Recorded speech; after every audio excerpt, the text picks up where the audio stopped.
She looked at the woman and couldn't believe what just had been said. She thought the appraiser had probably made a mistake. The woman had never been in a situation like that and suspected that neither did the appraiser. She had no idea where to turn, but what she was told next made her instant royalty.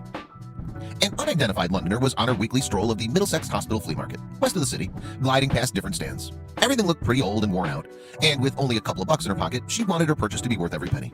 As she was eyeing a necklace on one of the stands, she couldn't help but notice a huge ring sparkle in the corner of her eye. She turned to the ring and knew that fate had brought her to it. The woman, who remains anonymous as per her request, wanted to get herself something beautiful and luxurious. Well, she knew it looked like something she could never afford. She wanted it because it meant more to her than just some pile of junk. She picked up the ring and looked at it for a moment as it resonated with her, but something seemed off.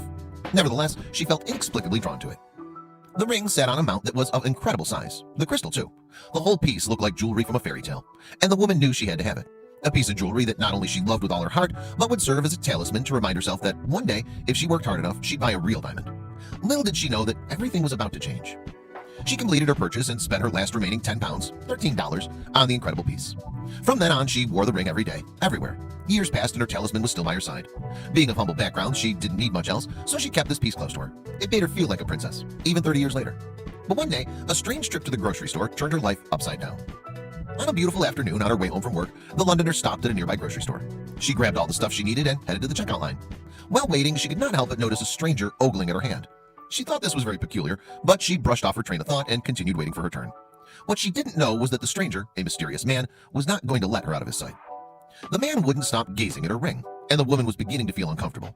Her turn finally came up and she quickly paid for her products and headed out the door, still noticing the gaze of the man following her every move. She quickly became suspicious and feared for the worst. And that's when she noticed that he was still following her. What did this man want, and how could she get rid of him?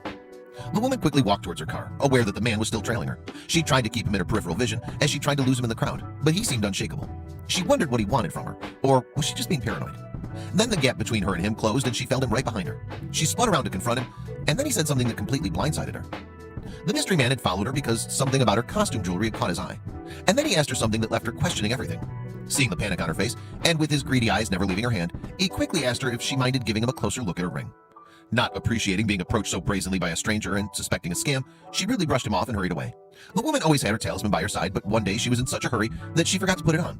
It had become a ritual for her. Wake up and put the ring on her finger.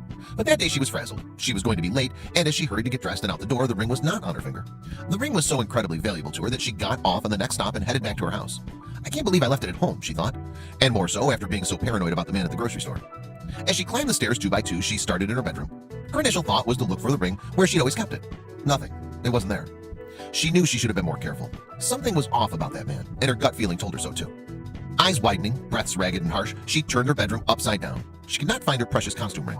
But then something jogged her memory. As she entered her bathroom, there it was. The ring stood massively next to the sink in all its glory. She'd put it there to remind herself to put it back on after brushing her teeth, but didn't. She was struggling to pay her bills, that was no secret. All she could think about was the strange man who had an uncanny interest in her ring. He seemed to think her crystal ring might be of some value. Who had it belonged to, she thought. The encounter with the man had been enough for her to take the ring to Sotheby's London. Maybe they could answer her question and relieve her anxiety. She wondered longingly if it had belonged to someone famous. The ring was old, the silver was tarnished, and there was a lot of dirt on it. But what secrets was it holding? A couple of anxious days later, she would finally know the mind-bending truth. The suspense was killing her, and suddenly a sense of dread came over her. Sotheby's said they'd keep it for a couple days to run some tests on the stone, and her heart plummeted. Then, Sotheby's Jewelry in London confirmed the stone's authenticity. It turned out that her ring was a giant, 26-carat, cushion-shaped white diamond from the 19th century. The Londoner couldn't believe it. Surely they'd made a mistake. How could she have been wearing a ring of such value all this time? Sotheby's had all the answers. Jessica Wyndham, who heads the auction house's jewelry department, explained that a ring of such value was probably owned by someone in the royal family in the 19th century. And because the diamond cutting was slightly dulled and deeper than nowadays, it could trick people into thinking it's not a genuine stone.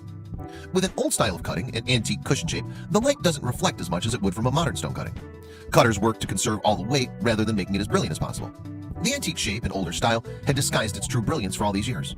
They also went on to explain why they took so long to get it authenticated and valued. We confirmed that it was indeed a diamond. We tested it with the Gemological Institute of America, and that then dictated the price, said Jessica Wyndham. Jessica Wyndham told the unidentified woman that the ring could go for as much as £350,000. That's about $450,000, if it were auctioned. The head of the auction house continued to explain the cut of the stone probably would have meant that it didn't sparkle, plus it was all dirty, no one would really think it was real. They came in with the idea that it might be real, but they had no idea of its value, Wyndham added. The Londoner knew when she was standing at the flea market that the ring sparkled. That's what caught her attention. But maybe her talisman only shone for her. Having led a life from paycheck to paycheck, another person's junk was her treasure, and it just changed her life. The ring was sent to auction and got sold for a staggering amount of £656,750. That's almost $850,000.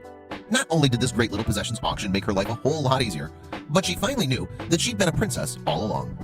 But how do you know if your costume jewelry is valuable?